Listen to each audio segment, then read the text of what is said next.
Good evening, witches, warlocks, sorcerers, and adepts, to the newest episode of Knights of the Nephilim podcast, brought to you by Celestial Oddities Radio.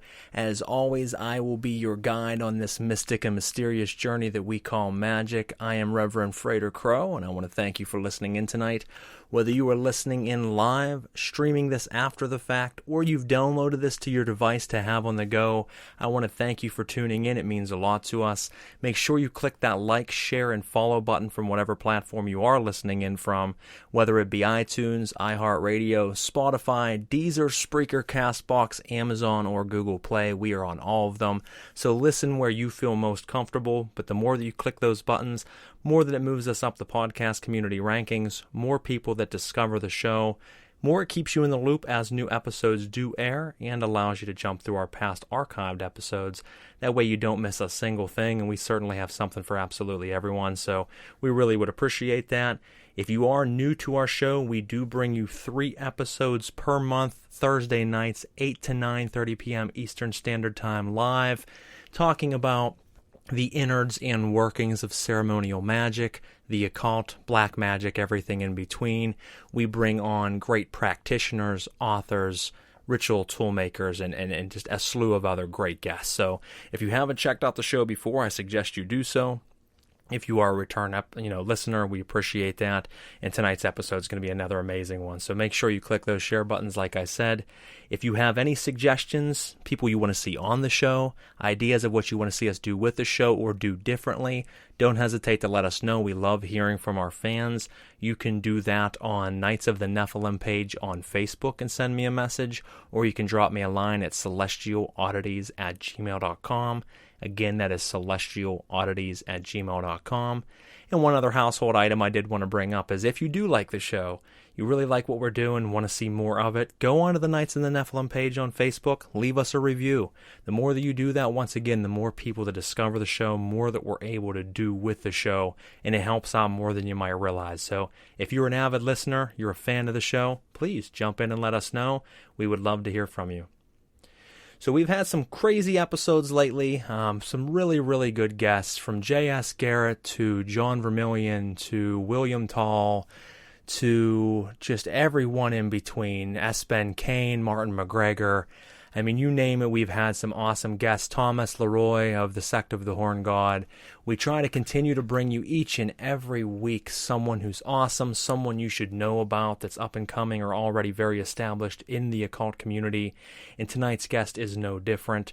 Now, before I jump into who she is and what you can expect from her and what she does, I would like to talk a little bit about our sponsors.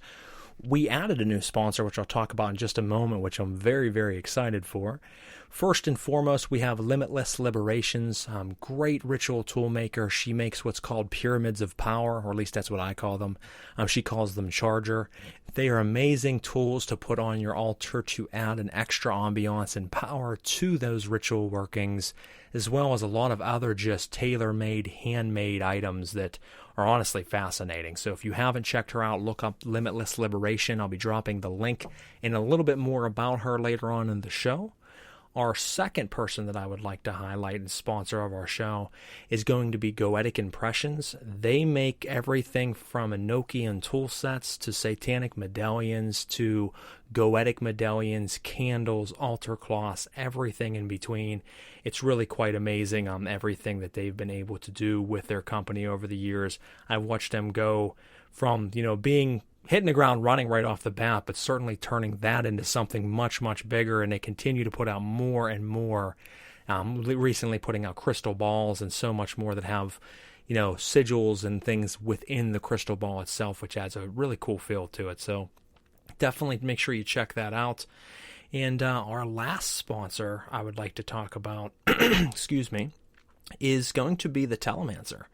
And if you, ladies and gentlemen out there, are familiar with that name, you know the amazing quality that Jim puts into his talismans, his rings and pendants that he makes. They are top-notch. In fact, as far as, pendants and talismans go and rings go, I would say he's the best in the game that there is. So for him to want to jump on as a sponsor of the show meant a lot to me. His work is flawless. It's beautiful. It's powerful. It has a lot of extra resonance to it that will help amplify your working. So if you haven't checked him out, make sure you do so. And other than that, that's really all I had to say to start the episode out, other than if you heard me say minister or reverend at the beginning of the episode when I announced myself. One of the newest things for myself personally is after 17 years of practicing Satanism and after practicing black magic and the occult, I have finally taken the step to be ordained as a minister. Anyone can do that, so that in itself doesn't impress me or impress anybody else, I'm sure.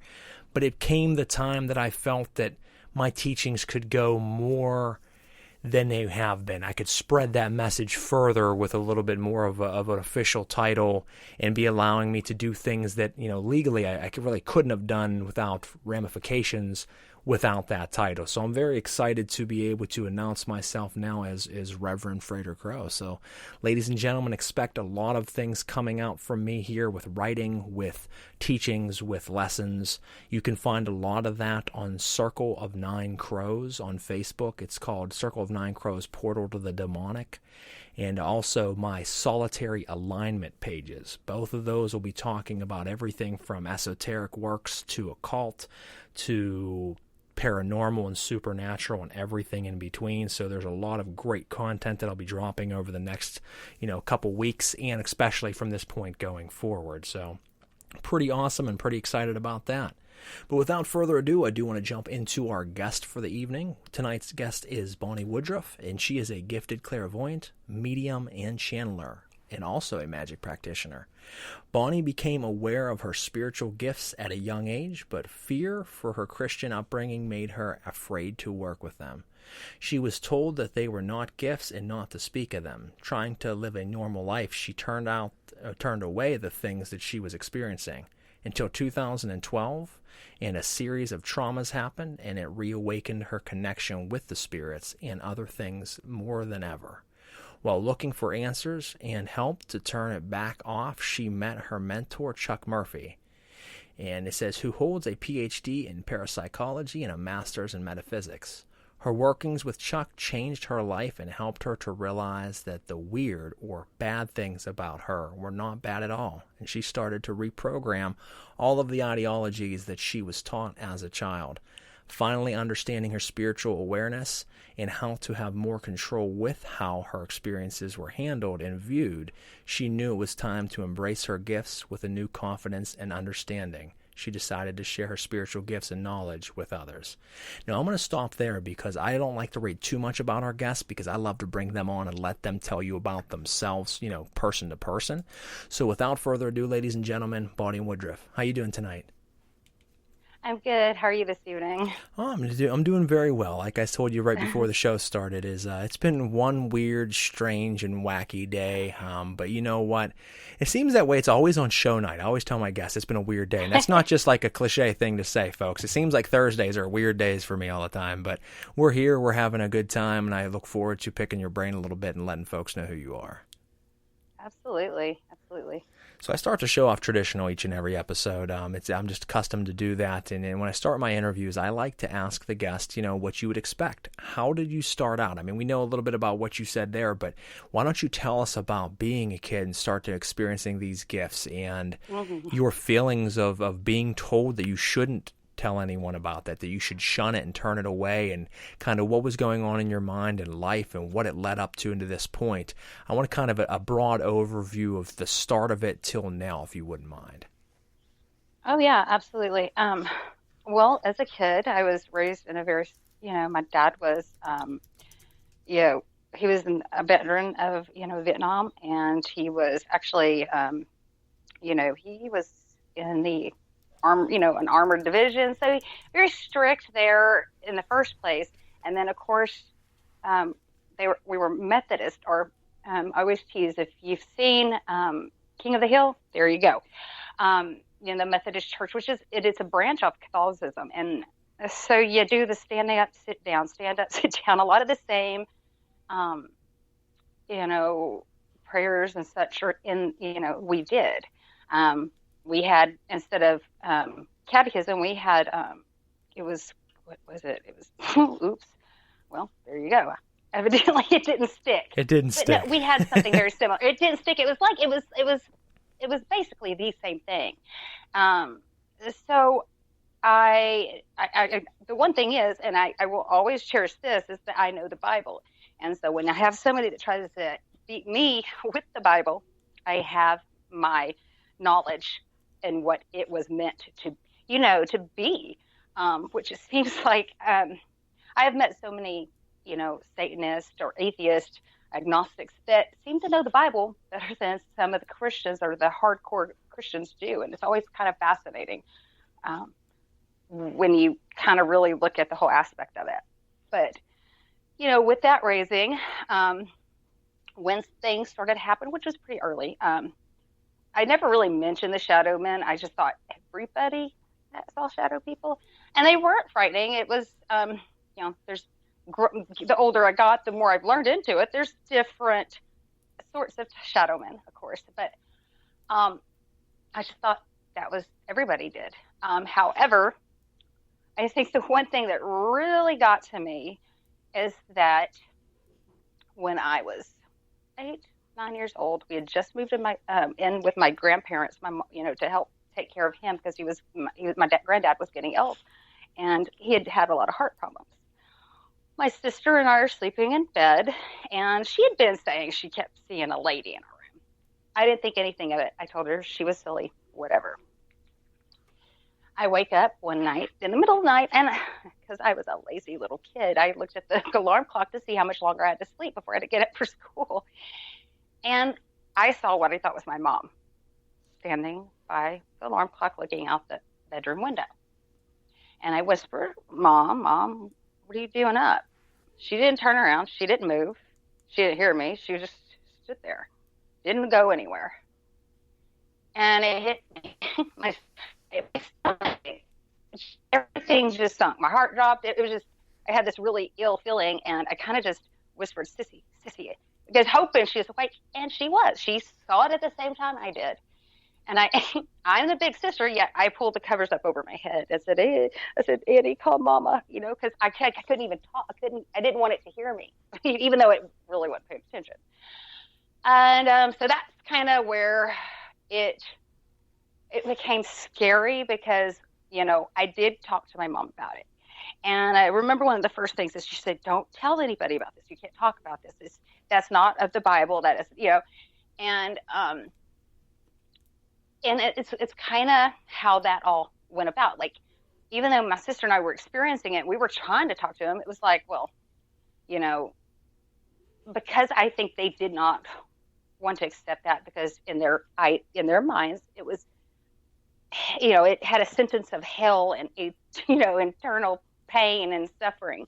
And so, they would, they would take us to, therapists and stuff. And it was, there was nothing wrong with us. It was just literally, we were experiencing things. And so we learned, my sister and I both learned to kind of, I wouldn't say hold it back because there's only so much. I think there are some people that are just so open, you can kind of shut it out a bit or ignore it as much as you can. My sister actually she was able to turn it off.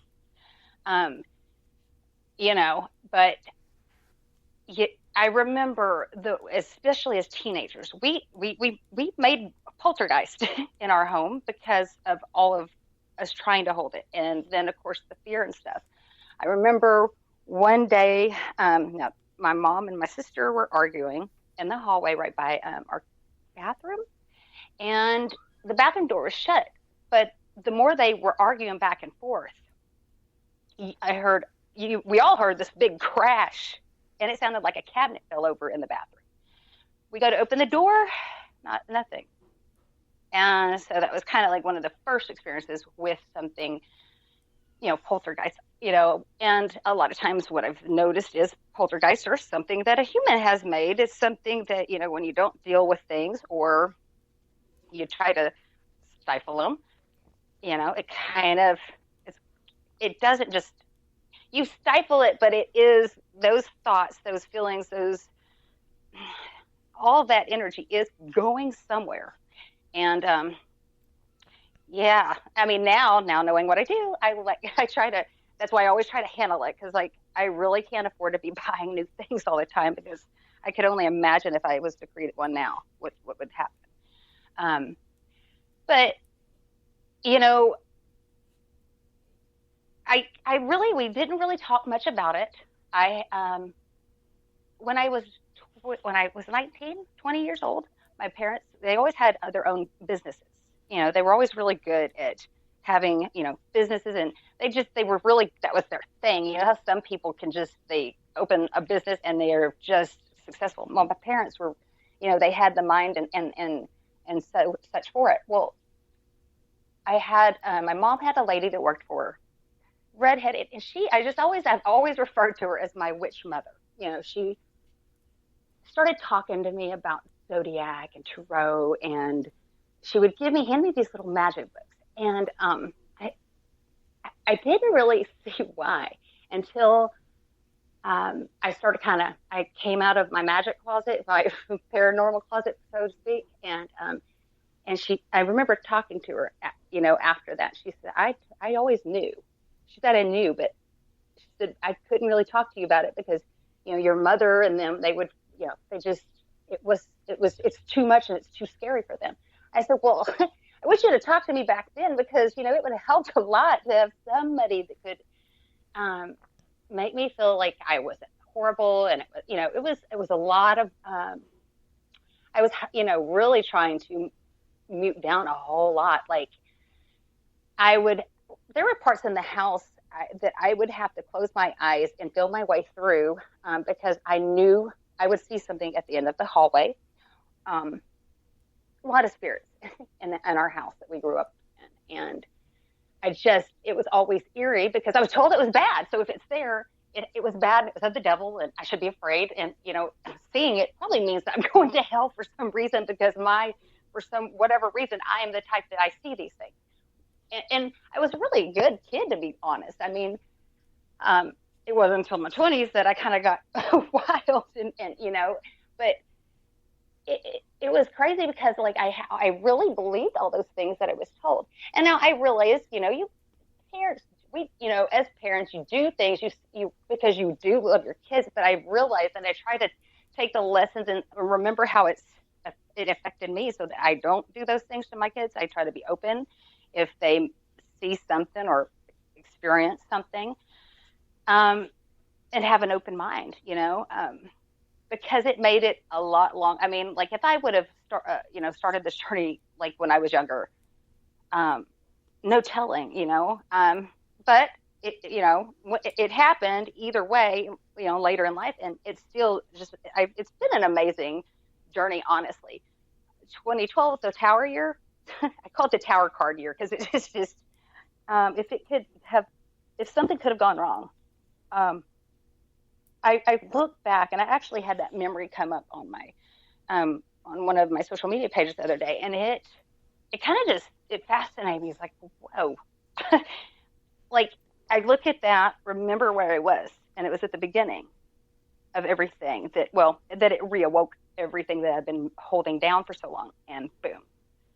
Well, I think it's interesting because you know, the reason I don't jump in a lot of times, I let someone talk out what they want to say, is because you answer a lot of the things that I would have asked. And one of the things I was going to say is I'm sure that during your childhood, you probably felt guilty, you felt wrong, you felt bad for seeing these things, because with the way that your parents handled it, and I'm not saying that they're wrong, they did what they thought was right for their faith, but it is wrong in the sense that, I mean, these things are very real and they're there, and to just shun them and treat them as if they're not, I don't feel is the best way to go about it. But to make a child feel that that's not there, it makes them either feel like, am I losing my mind, or why am I seeing him, and am I a bad kid? So I'm sure you went through that, as you kind of said you had, and oh yeah, and it makes it difficult. But like you also said, it sometimes works out in mysterious ways because maybe you were meant to oppress it for some reason for years until it reawoke because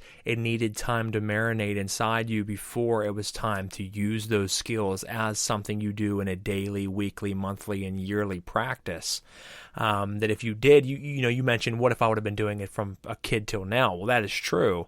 But I don't think it should be looked at that way, as I think that maybe it was in a melding stage where it needed to be that way. Because even for myself, I've been very involved in the paranormal and supernatural and occult for a very long time, but it went through stages, and there was rest periods where if I look back now and I'm like, if I wouldn't have spent those years not being involved, I could be so much further in my practice.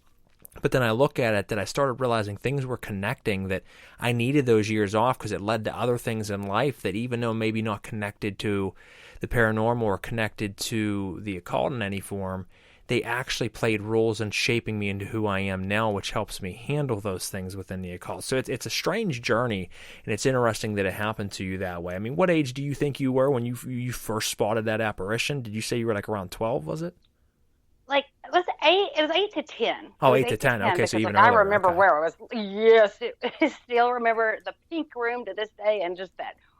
We had this, it was an awful pink, like Pepto pink room, and I had a friend that she does like sketches, and I explained it to her. I said, please draw this for me, because I need her, and I still, to this day, I don't have a name for her. I do think it was, I finally, years later, I got a lot of info from my dad. It's like, okay, I know you said that y'all had this house built when you were a kid, Dad. Was there ever a house on this land before? So then he finally decides to tell me that, well, there was, and then they tore it down, and they used some of the wood, some of the bricks, some of the things from the house that was there previously to build the new house. I'm like, okay. Well, and he didn't want to tell me, because it was like, he would have to admit, maybe it's true. You know what I mean? Well, that brings me to a good question I was going to ask is obviously you and your sister, and there's a couple fan questions coming in we'll read here in a second, but you and your sister experienced and seen this apparition when you were at that early age, and you said your sister was able to kind of tune that out, but has your parents ever mentioned, ever in their lifetime, ever seeing anything beyond the scope of what would be normal reality? My mom teases, she said when I was born, I brought them with me. Some people are haunted, some places are haunted. I'm haunted. I guess I would kind of look at it that way. My mentor said, Bonnie, look at it like this. So imagine being at the bottom of the ocean, and you're the juggler fish, or isn't that the right, with the light on front where, they, like all the other fish that they know I'm there. Do you know what I mean? They know that I have that light on. Well, they do. I can sense them. No, they absolutely do. And I mean, that's the thing with ceremonial magicians. I love how he used it. I love how he used that, because it was like, I'm thinking of, I go back to the Little Nemo, but it really made sense. It's like, well, dang it. But, it's like, did he learn? He's like, well, it's like, I just want to learn to turn it off sometimes, because depending on what's going on, or, in the world or in the environment or whatnot, sometimes the weather can make things at my house more active. I mean, it doesn't sound normal, but my kids are kind of used to a Ouija board landing in the middle of the floor, or just things out of place, and that we all knew was, put up in a certain place prior. So I am glad, though, that, because number one, I taught them early on, we're not going to be frightened. Because if there is something negative, something that, and usually it's a human spirit that will come through, and that's what I was trying to explain to people. I was like, don't be afraid of the ones that people tell you to be afraid. Be more afraid of these angry human spirits that, for whatever reason, they chose to hang around. I said, because some of those are quite nasty. They can be, and I mean, I'm someone as well, and it's interesting. When I was around 6 or 7 years old, I seen my first full-body apparition in the house that I grew up at, and that's actually what opened the doorways to a different reality than I knew as a young kid. Now, you're still young, you don't really know everything in life, obviously, not far from it, but that opened the doors to so much more, and really awoke it inside of me. And I think, as you said, same thing with doing ceremonial magic. That's why so many books and so many teachers out there teach you that until you're really ready to step in and start summoning demons or angels or spirits, you really need to be careful, because once you start reciting those spells, once you start intoning those, key magic words, and you're throwing that will and intention out there, if you're doing it without the bearing of knowledge of an experience, you are pretty much turning on a spotlight in pitch black of night. And now anything that's floating around out there says, there she is, there he is. And they're coming right to you. Maybe what you're calling may be far from what you're trying to call, but you turn on a spotlight for yourself, and now everything in the ethereal realm, is now noticing you and coming to you. So you have to be careful with that. Now, some people do it intentionally, because of their choices to get involved in magic or things of that nature, you're using Ouija boards and different, divination tools. But some people, myself, yourself, we were for some reason just naturally spotlights, and they've always been attracted to us. Why? It's hard to say. I mean, there may be something in a past life that's caused it to be that way, but I always find it interesting that some people can turn it on, some people just have it. Now, someone had asked a question here.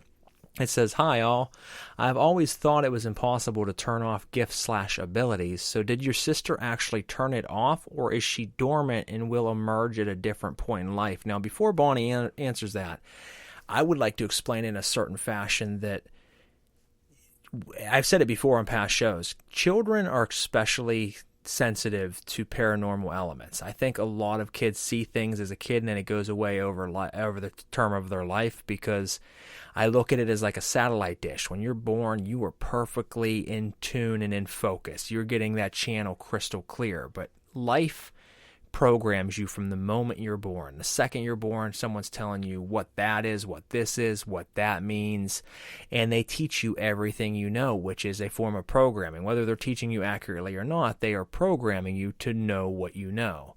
But every time you are programmed, whether good or bad, it's like taking a shovel full of dirt and throwing it onto that satellite dish. It's slowly getting caked in mud and soot, and it starts to get lesser and lesser of a clear signal. It still functions, it's still a satellite dish, but now it's not picking up some of those channels that it once did.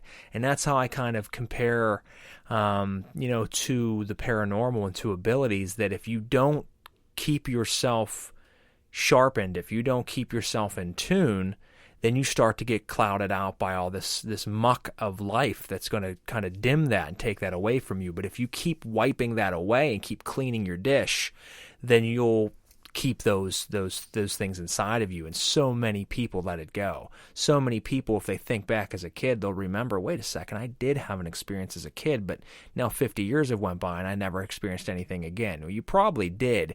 You're just tuning it out because you let life do that to you. So that's my take on that. To Crimson Mel, who sent a comment there. Bonnie, how would you feel about that? She's asking about, or he or whoever it is asking about your sister. Do you think that she was able to truly turn it off, or do you think it's just lying dormant like it did for you? Well, okay, so that's the thing. It's like, this is one of those things that with my family, it's, even though they maybe are not happy because, they still believe spiritually the way they do, but they're a lot more open-minded because, like I've explained, and especially when I'm doing mediumship readings to help, I've helped a couple of people that were murder victims, or families of murder victims, I guess you'd say. A baby that they were trying, just basically, it's some of them are very, very dark and kind of sad, but like this missing baby, that they were looking for the body of a baby that they knew everybody in the car had died, but they were just collecting, and like a missing person. And one night I was helping on this missing person, and I just showed the picture of the person that was missing to my mom and my sister, because I know they have it too. And I said, like, this person's missing, the family is in grieving. What do y'all think? And my mom and sister started just spouting, like, and I'm like, and y'all ain't doing, you know what I mean? It was like, it's there, but it's how, and from my experience, it's how they look at it or how they perceive it, okay? Because if you're helping someone, it's good. It's not dark. It's not evil. It's not the devil, right? And I said, Mom, that's what I do. That's what I do, and I work with magic. That's what I do. And so now it's like she still sighs because I think she still has that question. I remember asking her, because my mother has saved my son's life, literally, because my mother's one of those, she'll have prophetic dreams, actually, which I think is quite amazing. I mean, literally saved my son's life because there was one, my son at school was in like first, second grade at the time. And he had left for school that morning and had just gotten to work. My mom calls, panicking, asked if Jordan was going swimming. Well, my brain thinks, oh, he's at school. He's not going. And I stopped mid-sentence and hung up on her. And I take off work. Didn't even tell him I was leaving. I go to the school. I had forgotten that week they were taking them to a swimming pool to teach them swimming lessons. It was ridiculous. When I realized that, oh my God, he is. And I knew that when we were kids, if my mother had a dream, like we would try to be rebellious. And if she said, I had a bad dream, we're like, okay, come on, tell us. Because if she explained the dream and we were trying to make some sneaky plans that kind of corresponded with the dreams, we'd have to change our sneaky plans. You know what I'm talking about? It was one of those. So yes, she can turn it off, but what it was is I was the one in church that I would, if the preacher said something that didn't make sense, my dad was pinching me because I would, in the middle of church, would ask the question loud, like if it didn't make sense to me or if it just sounded off and wrong or I wanted to know more, like, okay, we're the dinosaurs, here I was little dinosaurs and my dad's pinching me, just stop,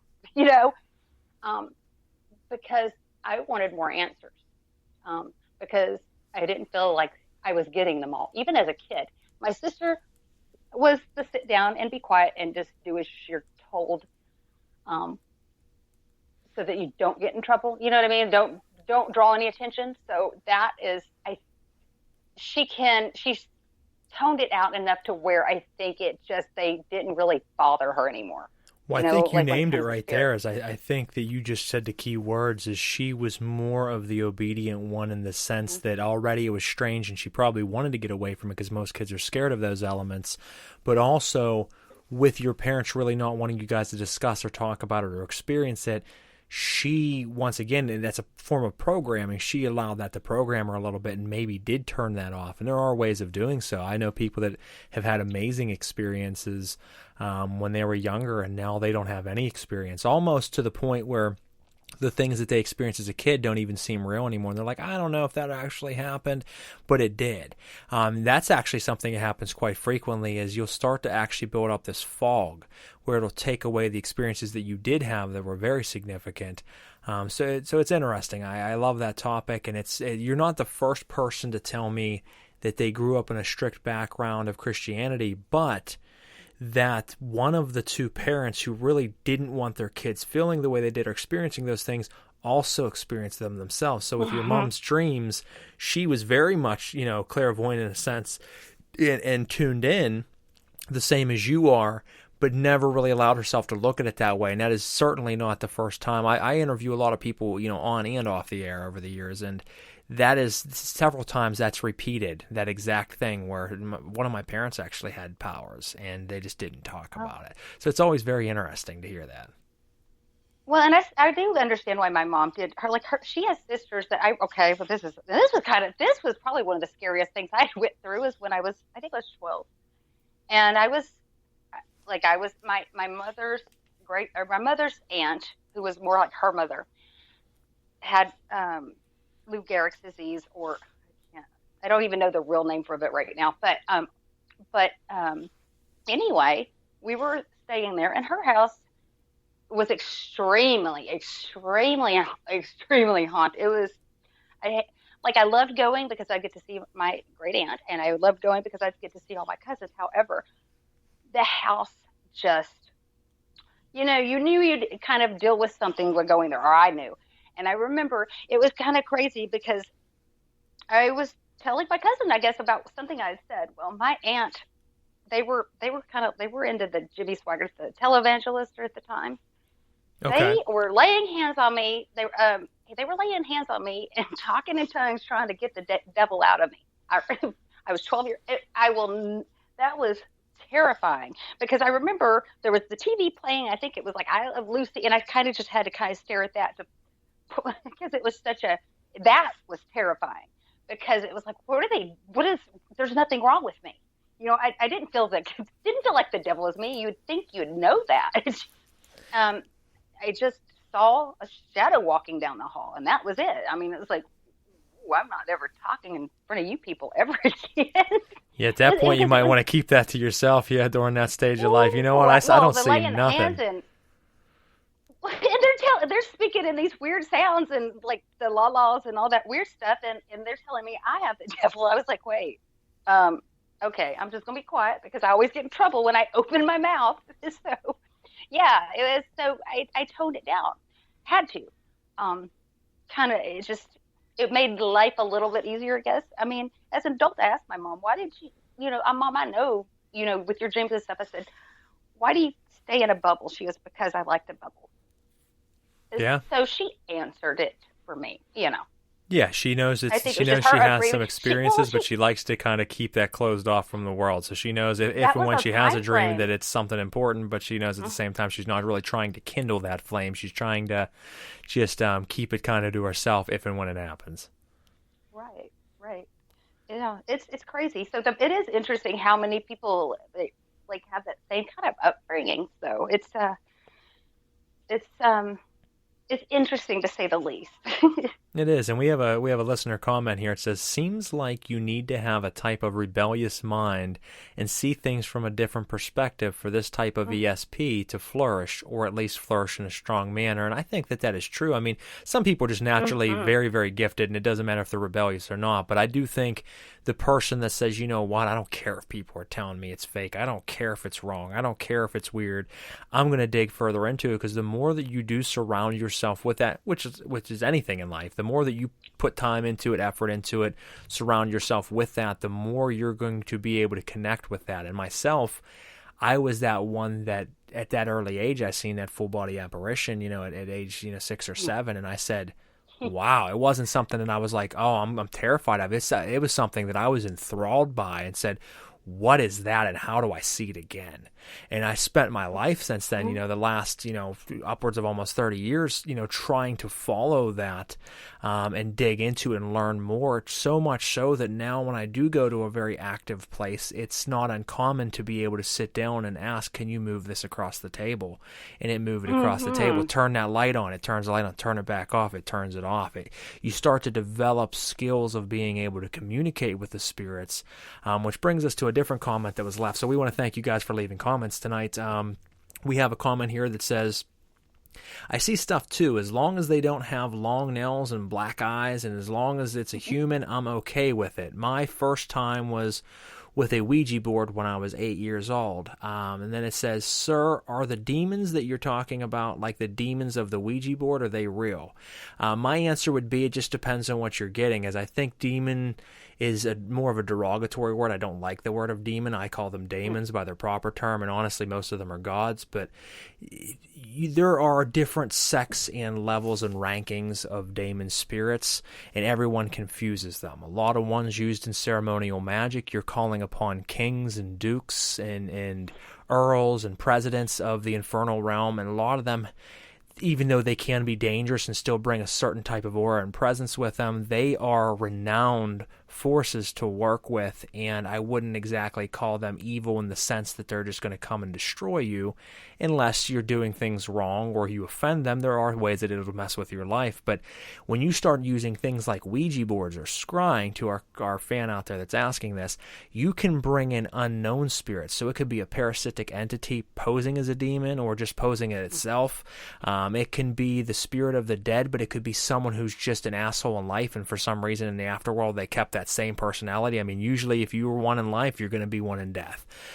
So the thing with Ouija boards is, unless you learn how to use a divination tool specifically and to a fine point, you can really open the gates for anything in the near vicinity to step through, and that's where it gets to be dangerous, is when you light candles and your kids and you think it's fun, and we're calling any spirits around us to come forth and communicate with us. Maybe you'll get a great one that's very nice and loving, but you might have something very treacherous just on the outskirts of your perception, and it hears that, and you just invited it and opened a doorway for it to step through, and it's like, finally.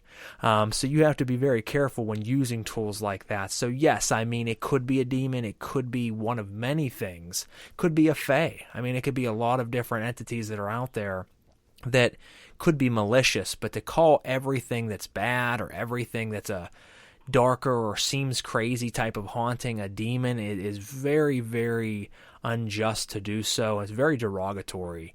I do clearing and cleansings, banishings, and even have done exorcisms for people.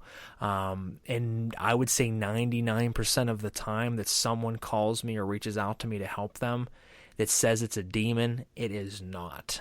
It's very, very rare. In fact, in 17 years of doing this, I've only come across a couple true demon possession or cases out of all the ones I've come across over the years. So, I mean, it's very, very rare, folks. I agree, because, like, it is crazy. I've, like, the parasitic ones are really, really, okay, so, because I have Ouija boards around, I made sure that my, don't get curious. If you're going to play, let's do this, and we sat down. And because I knew that my children, my oldest two boys, their dad had passed away. And so parasites, anything they know, or they can, sense any kind of weird, something in them. So it will use that. So I wanted to make sure I was on the board with them, because if it starts going in and spelling their dad's name, I'm like, okay. Well, I would always be, I would look at the boys, I was like, that's not, stop. I said, that is not your dad. Because, I could tell by the movement, and it, like, because I would ask very direct questions that only he would know. Like, there is one time he has come across, and it was his terminology, it was everything. Like, I was laughing. I was like, you got to stop. Like, I ended the session because it was just too much. I was like laughing and crying at the same time because it was crazy. But then I've also, when my boys were on, and it got, I was like, okay, see, this, guys, is when you get off and you say goodbye, and we will not, because we're not going to entertain this thing, because it's not, it is not one of the demons or anything that I work with. So yeah, let's just not. And parasite is the same thing. That's what I've always called them. And kind of like you said, if it is a bad human, I've always said it, if it was a bad human in life, guarantee you it's not going to change. In the, I work at a state hospital, and we have mentally ill and also criminally insane people that, are out there. And I've seen them swinging literally from, like, in some of our, I guess, our supply rooms, like, which is, the lights are kind of hanging, but they're way up high. Yeah. And they'll just be swinging, and I can't tell anybody, there's a crazy person hanging up, swinging on that light up there, but, I can't tell them because, they're not seeing it like I'm seeing it. It's like, they just get more crazy, I think, because it was, they're literally swinging from rafters and stuff. So,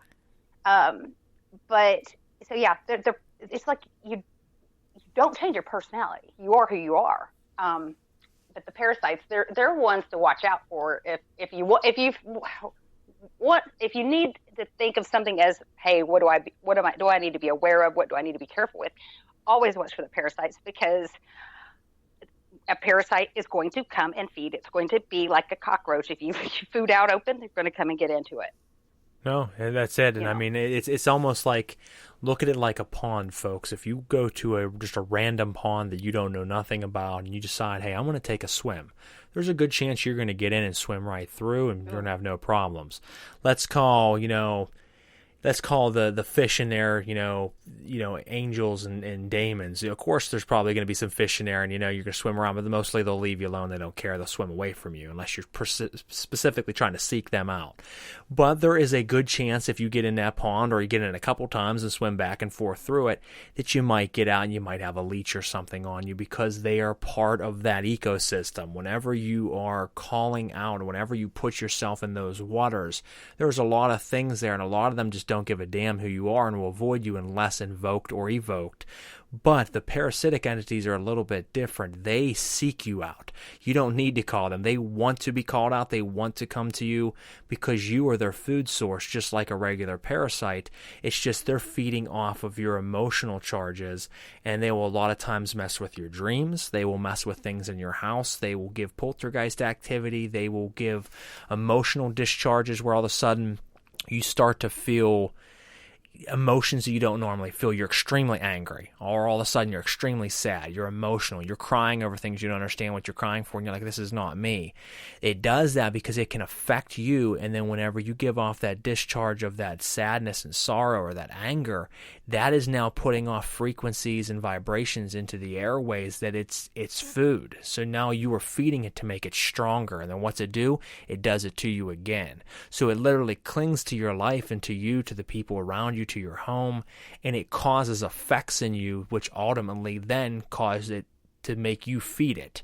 And those are a lot of times the most dangerous, and depending upon how strong of a parasitic entity it is, it can very much seem like a demon. In fact, it can even cause possessions to happen, and that's when everyone's like, it's definitely a demon, it's possessed them. Still, probably not a demon. It's very, very rare to actually have a demonic possession.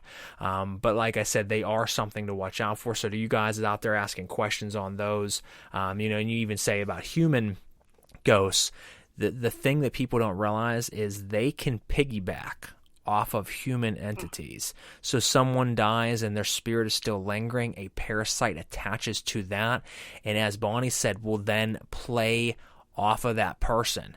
So a little bit different than her saying about her late husband or her late ex. It's they will appear as that person. You will think you are speaking to that person, and maybe a part of that is still that person, but it's not. It's something using that person. That's when it gets really scary. Or, as Bonnie said, they might just pretend to be and have nothing to do with them. They are tricky, and that's their point. That's why they're parasites. They're very good at getting their food. Yeah, and then that's why you ask very specific questions that, like, something only you would know, because if a parasite's not going to know the answer, okay? And it's kind of crazy because I've noticed a lot of parasites. I've had people that were good friends that would come to visit, and I would stand at my door and it's like, I can't, and I felt kind of like an ass at times because I wouldn't let them in. I was like, you're on drugs. And they're like, what? I was like, you do what you do. I said, you don't, I can't tell them, you've got this parasite on you that I said, you've got energy right now I can't have in my home. I have children, and I just can't invite that in my home right now. And, because I had to protect my home, my family, from the parasite that they had attached to them. And, sometimes it causes the addiction. Sometimes it's from the addiction. But yes, I noticed that a lot with people that have severe addiction problems. No, you nailed it. It's a double-edged sword. Methamphetamine's the worst. Yeah. That's a strong one. And you nailed it, because some people have the addiction themselves, and it draws in because of that low vibrational state that they're in. It still sends out a beacon, just like we said before, you're a light in the darkness, but you are a light to certain beings that know you're in a bad way. And they're like, perfect. They're weak. They're already going to have lower defenses. Let's attack. And they cling to it. But on the opposite end of that, there are some that cling to people who may not have high defenses and cause them to go lower and lower till the fact they become an addict of some sorts. So it can go both ways. But those are the ones certainly to watch out for. And it's a shame. And they usually will attack in ways you don't know. And you nailed it. For those that don't see the way that we see, they don't see about, I'll let anybody into my house, whatever, they're a friend. You don't realize that you are affected by every person that you come into contact with and everything that you come into contact with. You should always be aware of that, because if you hang around people with drug problems, or they're addicts, or they're depressed, or they're suicidal, or they have anything like this going on, there is a certain metaphysical resonance or residue, a condensation I like to call it, a metaphysical condensation that sticks to everything around it. So when you let them into your home, now they're just cluttering up your walls with their shit. And you know what? Even though they might be your friend, when they leave, that presence, whatever that was, whether it's just them or something that was attached to them, now is in your home, on your walls, affecting you, your family, your spouse, your kids. And most people don't look at it that way. And you have to be very selective of who you hang around. And honestly, and this probably sounds messed up to a lot of people, I cut pretty much everyone out of my life because I don't need anybody's shit in my life. Whether they're good people or not, the baggage that they bring is something I'm not interested in. I'm focused solely on myself, my family, and my work, which is ceremonial magic. And I don't want that to be hindered, because if you cloud up my walls, that means my next ritual isn't going to go as well as it would have, and I have to spend hours of doing a magical deep cleansing and floor scrub. And I don't want to have to do it because it's a lot of work. So be mindful, folks, of who you let into your circle. Exactly. And that even, and you know, it's something that I still every once in a while, I'll, you know, because just trying to be a good person, like messaging, exchanging messages that can even, you know, counts, because if you're exchanging energy, you're exchanging energy. It doesn't mean if you're physical, it has nothing to do with always about physically being around them. You can talk to somebody, or you can open that. It's like a doorway, even through, you know, our telephones and such. It can create a connection. And, you know, anything that is feeding these people that are having these issues, or whatever is going wrong in their lives, it will have a source to you. It has a way to you, if that makes sense. It does. It certainly does. Yeah, as I said, I you know, you have to, psychic vampires, you know, that's, you have people out there through messages that'll drain you. And I mean, how is that possible? How are they doing this to me from just a message? It's because whether they are cognitive of what they are doing or not, there are people who are just natural psychic vampires who, whenever you're around them, for some reason, after a short period of time around them, you just feel tired, you feel drained, you don't feel quite like yourself around them, and you never really put two and two together. And when you hear something like this, then you start thinking, you're like, oh shit, wait a second. But there are people who do that. Now, if they're doing it unknowingly, I mean, that still sucks, but it's something that they might not realize they're doing, and you just have to learn how to put up defenses if you're going to spend more time around these type of people so that they can't do it. But you have a lot of people who cognitively do this. They purposely are actually using what's called psychic vampirism to drain from you folks. So that's something to watch out for. And if you are in tune and you spend time in your own head and you meditate, you can start to craft your ability to pick up on these things. I know that Bonnie and myself, you know, like I said, we were kind of naturally attuned from a young age, but it's something to really notice, at least to a small degree, some of the things of who and what you're putting yourself around, because you carry that home. And if you find someone like this who's purposely doing it, you want to put yourself as far away from these type of people as possible, because they are dangerous. Even though they might not be physically dangerous, spiritually they are dangerous to you. Yeah, I've learned the block button's been one of my favorite things recently. You know, when I know that there's just like that thing they call an intuition. I actually learned to listen to it, because like if I really, because the way, like I said, back to the way I was raised, sometimes it made me feel like I was being judgmental towards a person, because I couldn't like point out, like, I remember even as a kid, I would tell my mom, I was like, I would not like some of my sister's friends. I was like, I don't like her. She's not good. She's not a nice girl. She's a bad kid. Like, and I didn't mean bad as, you know, like evil or anything. I felt something wrong. And every time I was right. My sister would come home. She would have, like, they would have got caught sneaking out or something like that. But, and even to this day, if I have that weird hesitation towards somebody and I start trying to make, you know, like excuses, like, oh, I'm just being silly or whatever. No, you know what I mean? So that is something most everyone has, is that intuition. It's learning to really, truly trust it, though. And if you look back at how many times you were wrong as opposed to how many times you're right, guess what? You're probably onto something there. You're right. There's been several times in life where I've met people and I knew instantly something was wrong. A lot of times I followed my gut with that, and I've even told people, I'm like, no, that person's a bad person. I'm like, no, he's great. And I'm like, no, he's a killer. I'm like, that dude's a murderer. No, he isn't. And then next thing you know, a year or so later, they're like, oh shit, he ended up getting exposed that he'd killed people. And that has happened for both. That's happened a couple times now for both people who have been murderers. It's happened for rapists, and it's happened for people who like to touch kids. And I've called it out when meeting individuals just randomly, because I used to be heavily involved in the music scene, and you just meet thousands of people. And as being an artist, I would meet so many fans, and I'd have fans want to come up and shake my hands, and sometimes I'd pull my hand back and they would look at me and they're like, I love your music, what's wrong, bro? And I'm like, yeah, thanks, man. And then we'd walk away and people would be like, what was that about? And I'm like, there's something wrong with that dude. And I'd say what I think, and a lot of times these would come true. Now, this has also bit me in the ass, because there are times that against my better judgment, I've met people and I wanted to give them a chance, and there's something it didn't immediately tell me what, but like something's off about this person.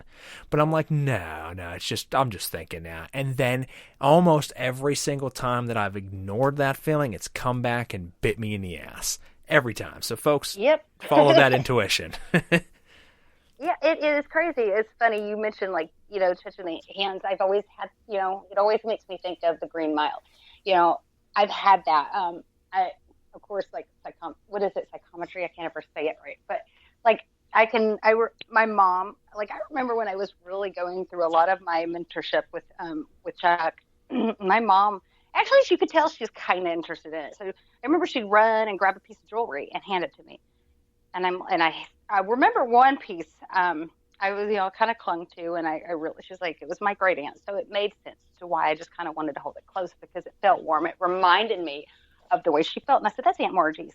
And she looked, and she had another one. She threw it at me. I said, and I dropped it. And she's like, what? I said, that is not a good person.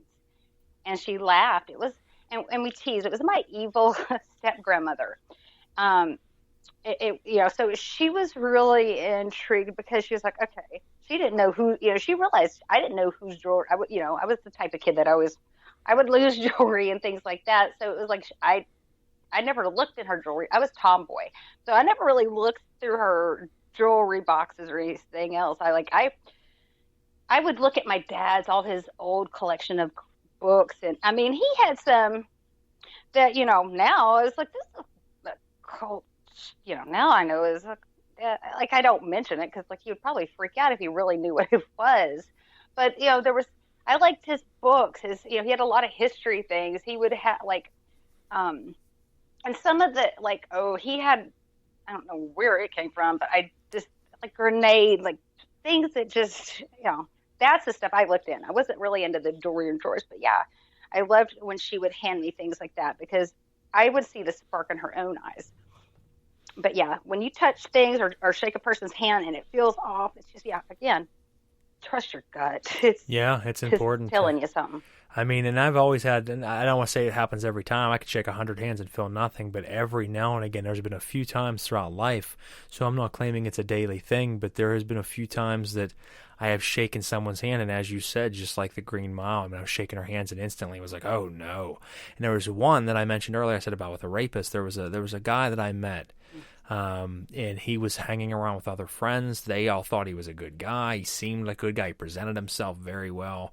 And he shook my hand, and it actually caused like a reaction where I jerked back real hard and let go of his hand. And I was like, and he looked at me real weird. And they all looked at me when he's like, what the hell is that? And I said, I'm sorry, man. And I kind of like played away from it and then kind of excused myself. But right then and there, I knew.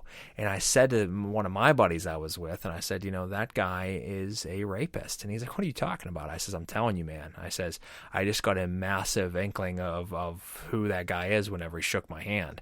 And sure enough, it became exposed about 9 months to a year roughly later that multiple women that this gentleman had raped. So it was very interesting that I've always been akin to, a certain type of feelings and senses and things, but there's only been those few times, but that was one of those ones that was right on the money that I just knew somehow just by shaking his hand. So it was very interesting. Now we have another question here, and then we're going to jump to a commercial break. This one says, is there a certain energy that attracts entities to us. I've spoken to people who want encounters and are open to it, but they receive nothing. Then there are others who want nothing to do with anything, but are magnets to the paranormal. Are some of us just naturally more protected from things like that, or is there a strong obliviousness? So do you want to go ahead and answer that, Bonnie, and then we'll go ahead and jump to a break? Yeah, I think let's say that somebody is wanting it so bad. It's kind of like when you overthink a math problem. Well, for me, math. For other people, it might be history. I don't know. But, if you're overthinking, you are trying too hard. Because this is not, when it comes to trying to contact or to channel or whatnot, it is basically, for me, like I try to explain it, it's like I empty myself. I empty myself and just, kind of just let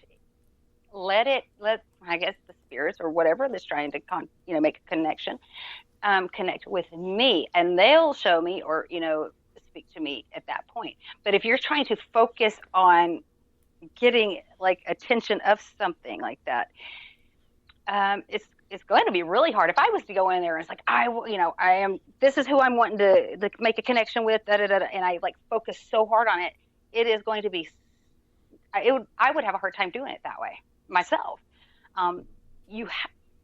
That's why, like, for me, and like some people hate meditation. Me, I had to have it because it helped me to realize how to let go of everything, how to empty my mind so that I could get a clear connection. You know what I mean? Like, you empty yourself because we're going to put our own, our human emotions, our human thoughts, our human images on things if we keep that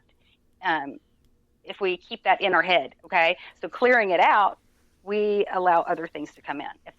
I hope that makes somewhat sense. Because a lot of times I've had my one friend, I was trying to help her, and she was like, "What do you mean empty?" I'm like, because for her, it was like it didn't, like, I said, empty, like nothing, don't think, like let all your thoughts go. You have to. I think it goes back to that analogy I gave earlier with the satellite dishes. If you go into meditation, you are pretty much power blasting that satellite dish with a hose, and you're wiping off all that muck that's on it, and you can retune back into your spiritual powers and retap, back into what you were able to do and what we're all able to do.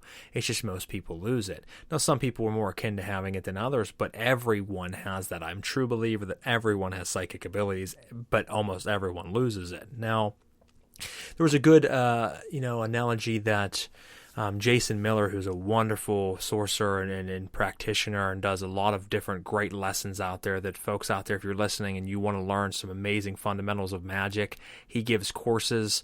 It's a reasonable price. You will learn amazing, progressive ways of learning magic and sorcery. He gave an analogy in one of his books that said, imagine coming home and it's talking about meditation. Imagine coming home and all your windows are busted out in your house. You're going to be pretty pissed off. You're going to be pretty worried. You're going to be like, what is going on here? Now imagine that same scenario, but it happens right after you just won $100 million on the Powerball.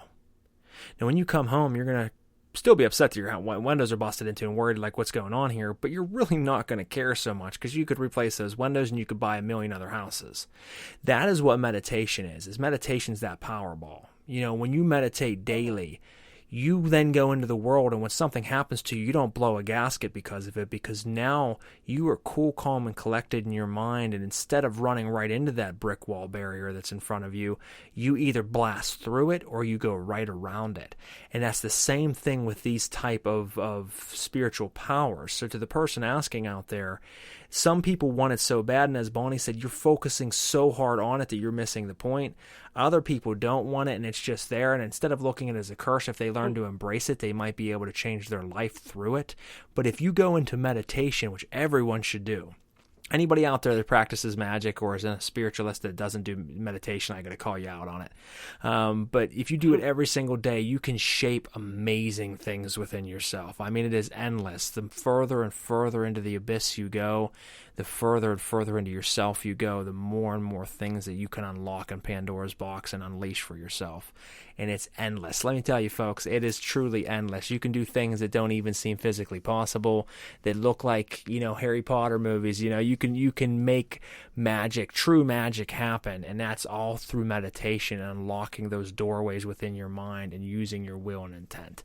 Now, before we go any further, I do want to give a shout out real quick so I don't miss my chance, because we're just having too much damn fun talking, and I'm getting sidetracked here. I want to go over all three of my sponsors very quickly, and first and foremost is Limitless Liberation, which was inspired by both Lucifer and Belial.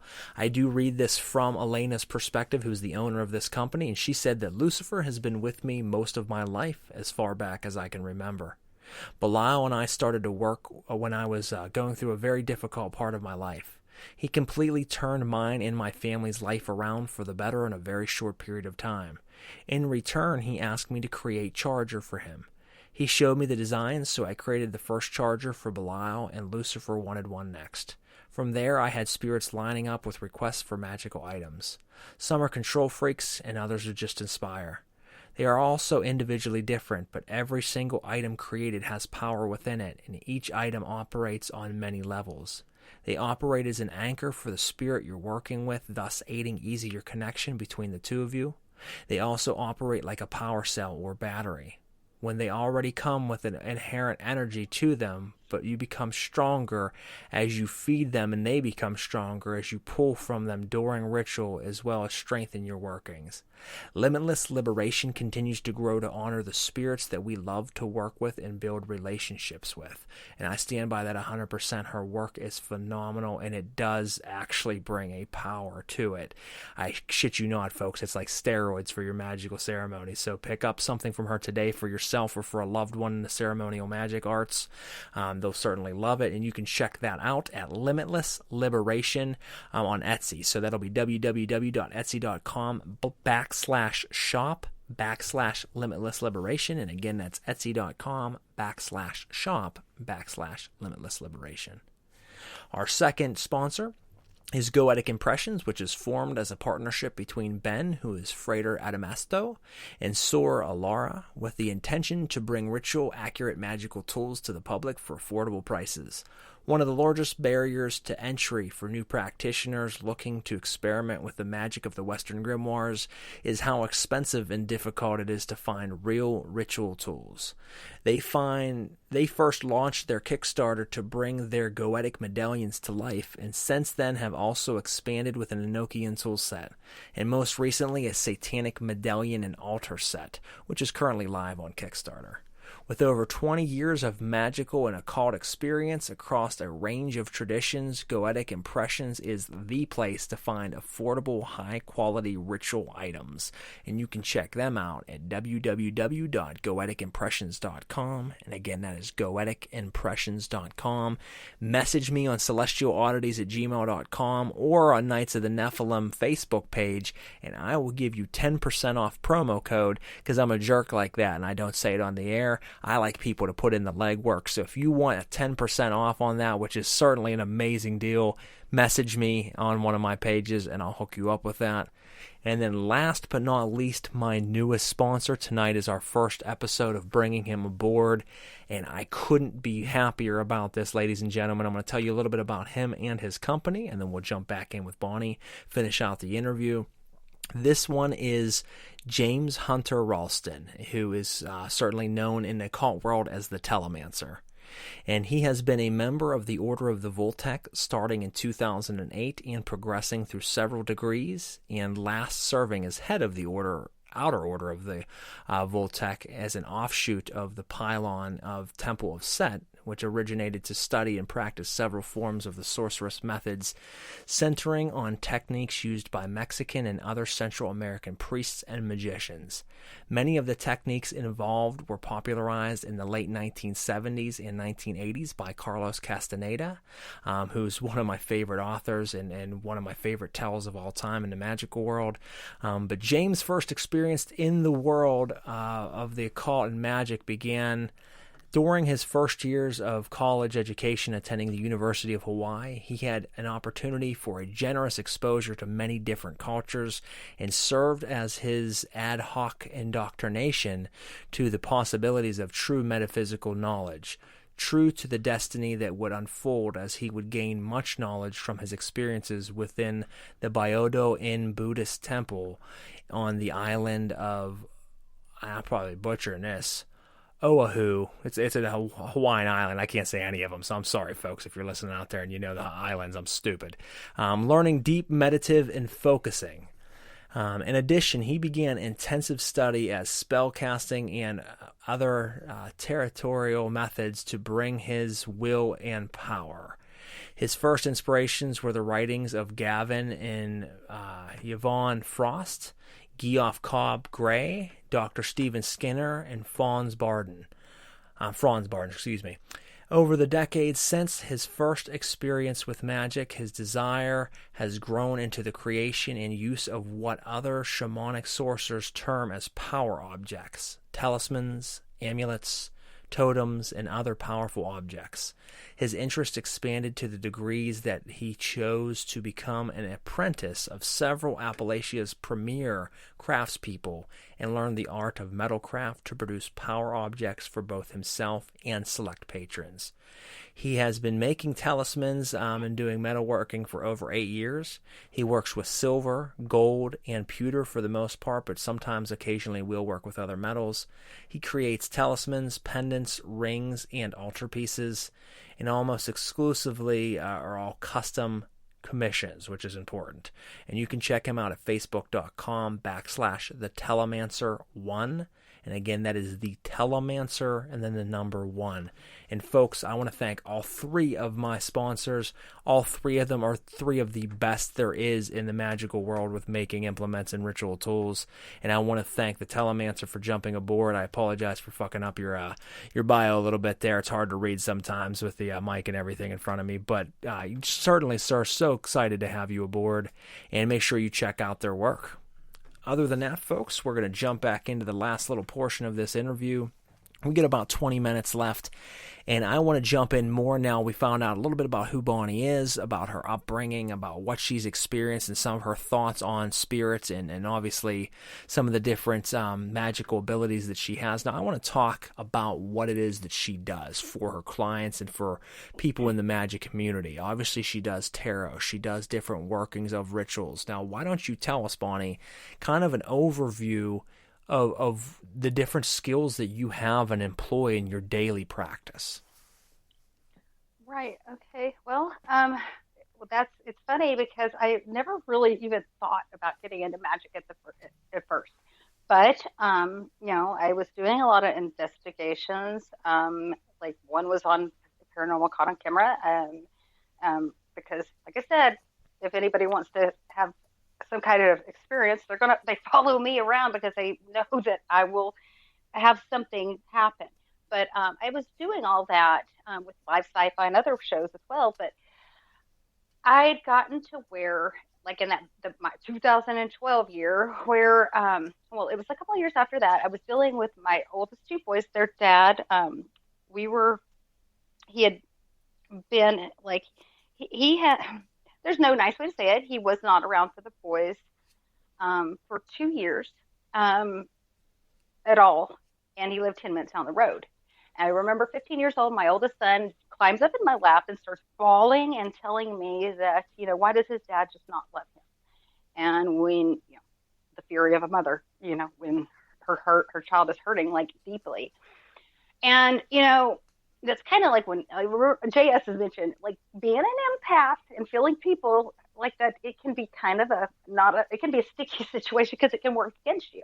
And I remember as soon as my son went to his room, I said, I want him to pay. I want to watch him pay for the pain that he has caused my kids. I want him to pay for and I want to watch it happen. And I remember, and I said other things, but I remember saying it so vehemently that I meant every word, and I kind of yelled it into the void. And wasn't long after he had never been sick, but he ended up with brain cancer, terminal brain cancer.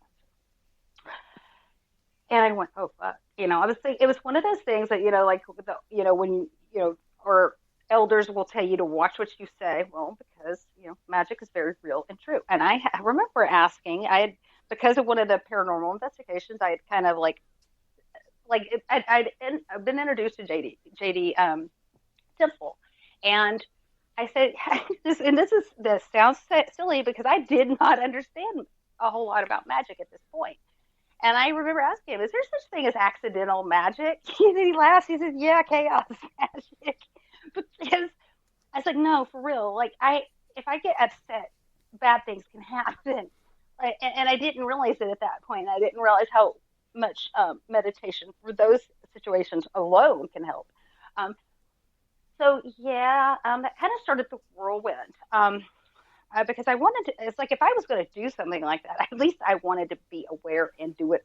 I wanted to be the one controlling it, not my emotions being out of sorts. Because, it's like, I was very angry, but like, is that exactly what I wanted? No, but I did what I asked, what I projected absolutely happened.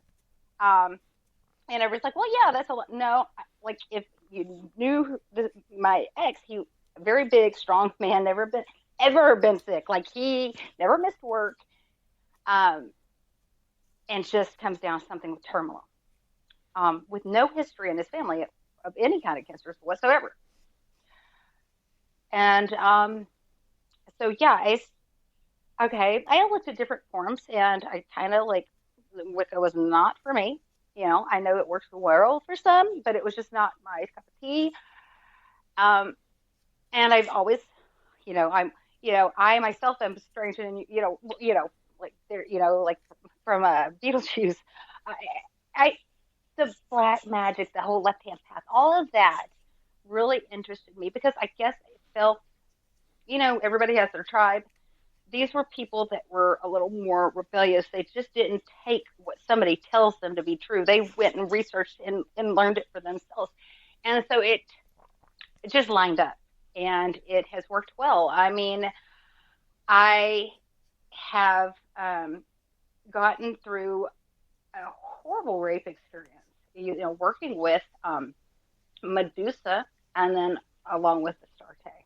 Because I remember Barbie Garrett had sent me some of her first batch of the slut water she uses. And I was tired of holding on this baggage because, like I said, because of my experience with my son's dad, I knew that kind of baggage can, seep out sometime. And I didn't want it untaken.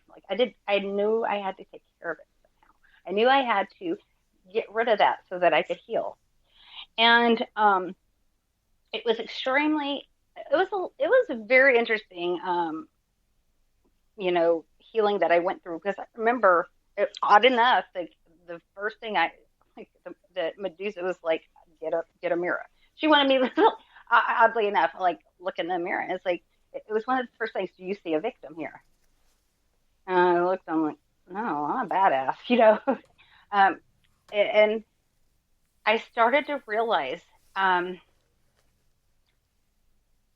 was going to take back everything that I had let this person, like those pieces, those little fragments of me. I started to collect them back along with their help, and getting the anger out. It's kind of something else I've run up to recently. It's definitely looking into my shadow, and sometimes you see too many people going to jail that really didn't do anything wrong. And then the people that do deserve to go to jail seem to get away with things. So justice is kind of an iffy thing. And if we can get a justice and we know that we're deserving of it, well, then there you go. And so I looked at it. I realized there are things like with the rape, something else I just recently went through. Well, two things actually. I got two birds with one stone recently. But I knew I had to step in the shadow and realize I wanted vengeance, because at the time I could try to keep healing myself, but I wanted them to hurt too. And that was, I didn't like looking at myself, because I'm not normally like what I consider a vengeful person. And I'm not in most cases, but those are very like it was, when it comes to rape and physical abuse, well, then you push my vengeance card, I'll just say.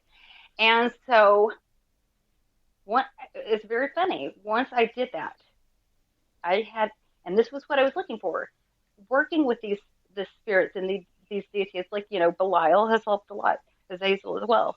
I have indifference now, and that's what I was wanting more than anything, because if you have indifference, it doesn't have a hold on you. It doesn't have a grasp. It's not like that parasite, right, anymore, just clinging on, waiting for your energy to just get more sour.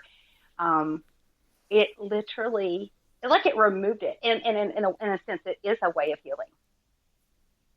It is. I mean, it is especially when you work with these entities that help, and it actually relates to a question that someone's asking here, which I'll bring up in a moment. But a lot of these entities that have gotten a bad rap actually will help you destroy these emotions inside of you and help heal those and help strengthen you and put you on your feet to where you need to be and give you that empowerment.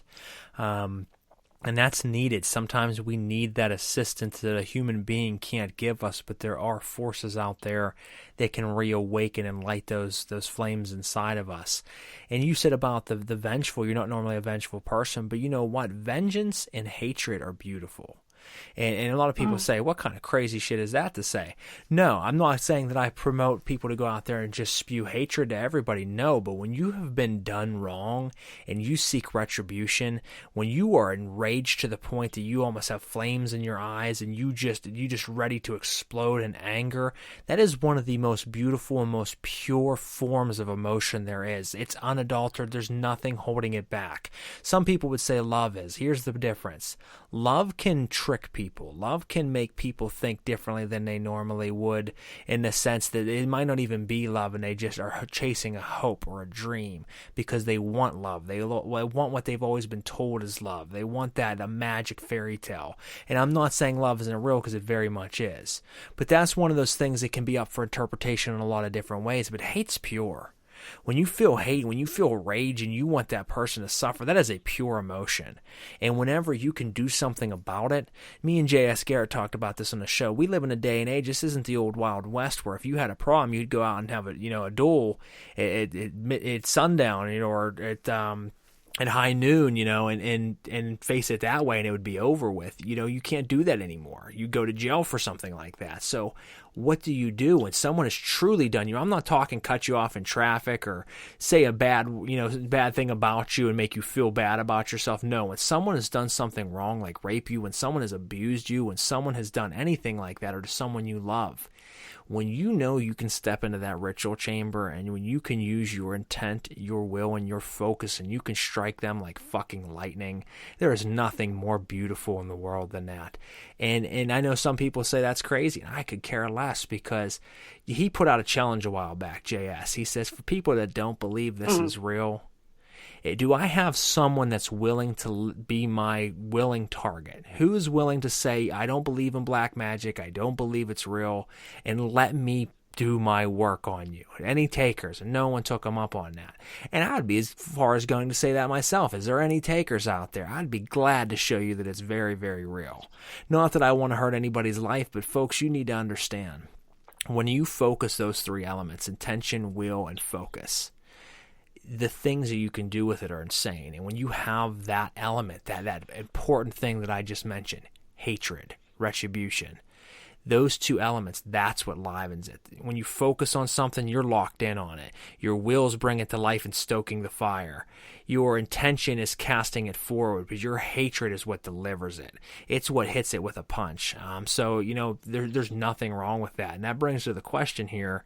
It's kind of part with, working with spirits. It says, is Lucifer bad or good? Because we were told he is bad, as a bad being going to church. It depends on which context you want to look at it. Lucifer is very much bad if you want to look at it from a Judeo-Christian background. But Lucifer was God's most prized and beautiful angel.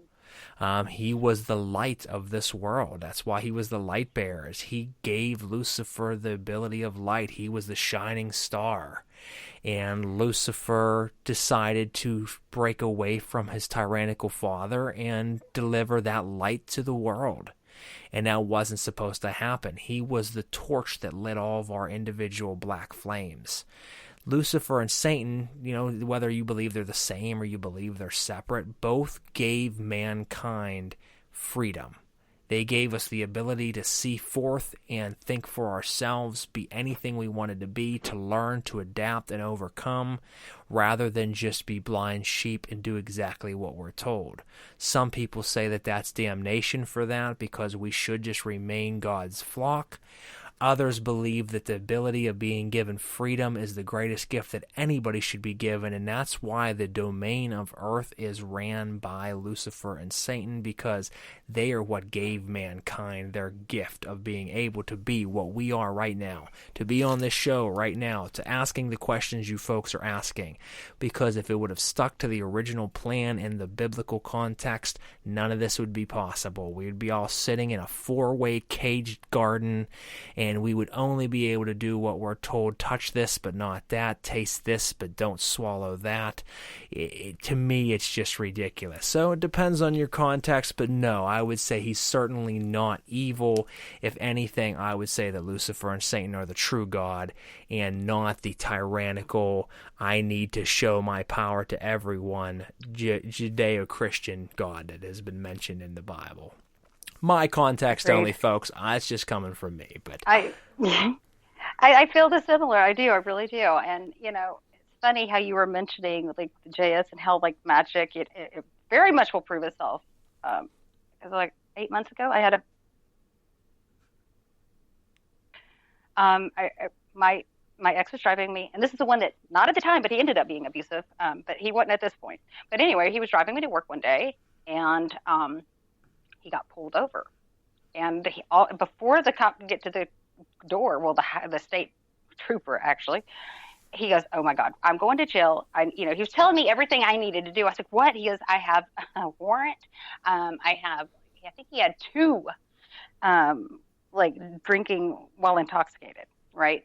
2, and then warrant status 2, and he actually didn't. His license was suspended because of it, and Texas does not forgive on those type of things, right? And he's like, he looked at me and he said it, because he kind of always mocked what I do. And he said, "Can one of your demons do something about this?" And Belial, before I can do or say anything, pops up, and it was like he had his arms crossed, like, "Oh yeah, let's show him." And I'm like, "All right, like for real?"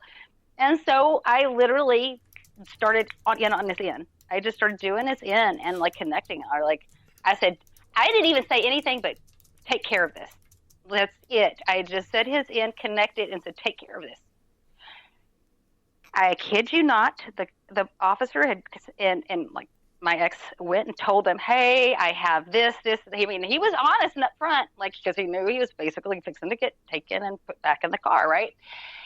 And the officer comes back, and I kid you not, there's proof of it because like there's a ticket that he got. That's what happened that day. He got a ticket. He comes back. He says, "Well, your the warrant, like it went away. It went away. It just went away, but it's because while, and he's like one of the court issue people, or demons. He is, yeah. He does very well with court issues. Yeah. Well, he feels like I always say people because like what my connection with him has been very much like it's been a good one. And then it was weird because not only that, something I can't remember how I explained it, but yeah, the DWIs were gone too. All he had to do was go and pay to get his license. Like they told him, okay, well we're gonna have to give you a ticket for driving with a suspended license.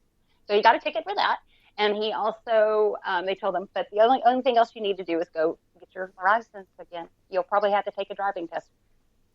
And I remember this guy had always mocked me for this, right? But didn't realize how true and real it is. And he was raised a Jehovah's Witness and just kind of like so different from me. So, and it was kind of weird why he was even there. I think it was part of my lesson, I'll be honest. But I remember him, like his mouth was dropped. The cop had already like passed and he just kind of sits on the side of the room, like kind of stunned. And I said, now you say hell Belial. because he was just so taken back. This is in Texas. It's just they want their money. We want to put you in jail, and he drove away. He brought to take me to work, and because he had needed the car that day, and he didn't know what to do.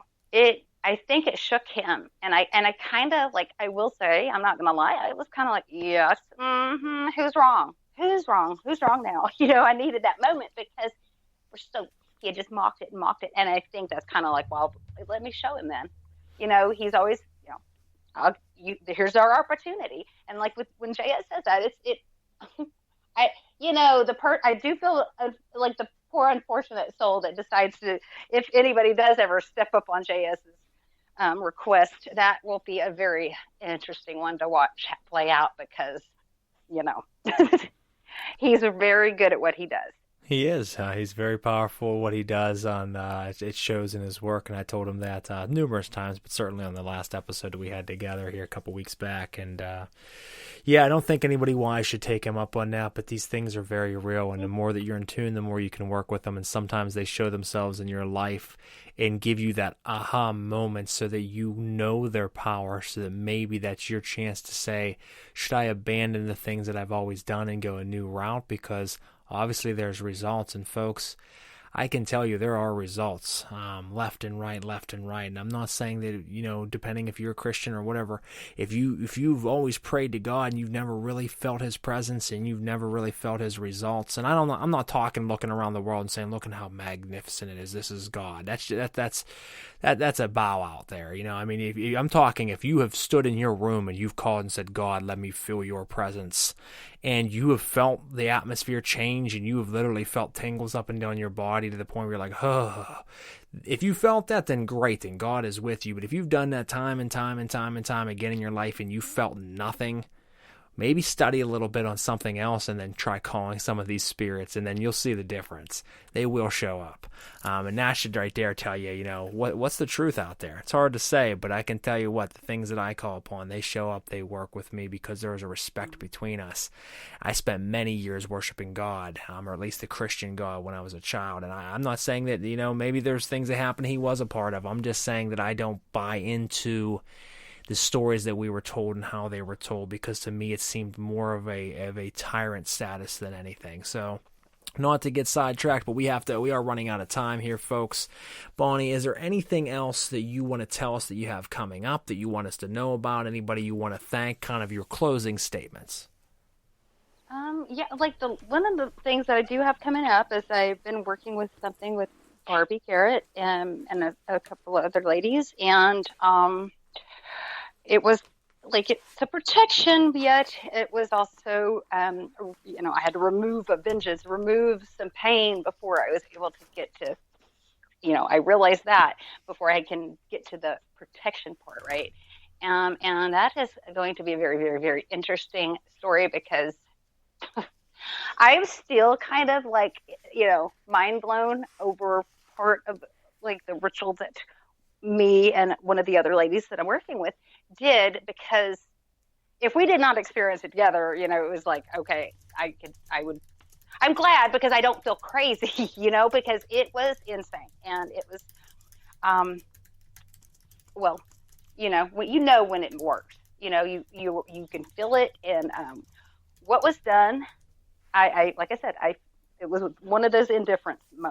I feel indifferent, and it was what I was needing so that the protection will be amplified at this point. So, yeah. Good. No, so it's just something to watch out for on JS's page. Mm-hmm. Well, folks, you heard it. Go to jsgarrett.com and keep an eye on that. And, certainly watch out for this upcoming working of protection. Everything that they got going on between JS and Barbie, they do a lot of great work out there. And they work with a lot of great practitioners like Bonnie as well. So make sure you're watching on all of that. If you are still out there with us right now, real quick, I did want to say on February 11th is our next episode. So we do have a bye week or two in between. It just happened to work out that way. But we do have a serial Krabbit coming on, which I'm very excited to pick his brain. Great up-and-coming practitioner in the field. We have the Infernal Obelisk coming up, another great, powerful practitioner in the field right now.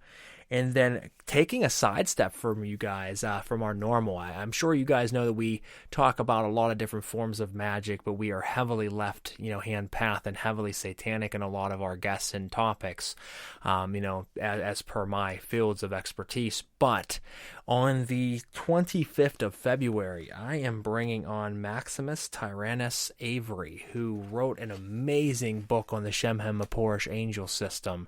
And as I've told many people, I know there's a lot of my brothers and sisters on the left-hand path that absolutely are against calling upon angels because they feel that that's somehow doing an injustice to their badass title of being a Satanist or a black magician.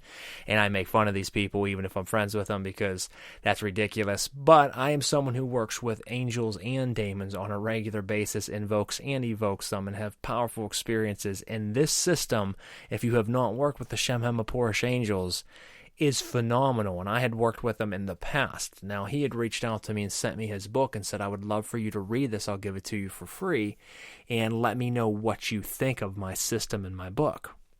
Amazing book. Best I've ever read on the Shemhem-Maporish angels, and I have worked some of the workings of this book with phenomenal results.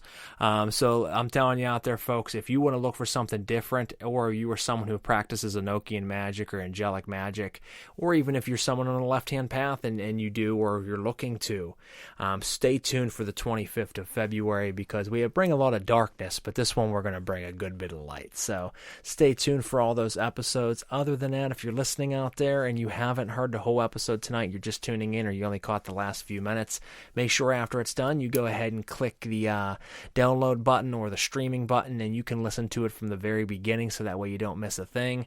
Not only this episode, but make sure you jump through our past episodes. There's something for everybody.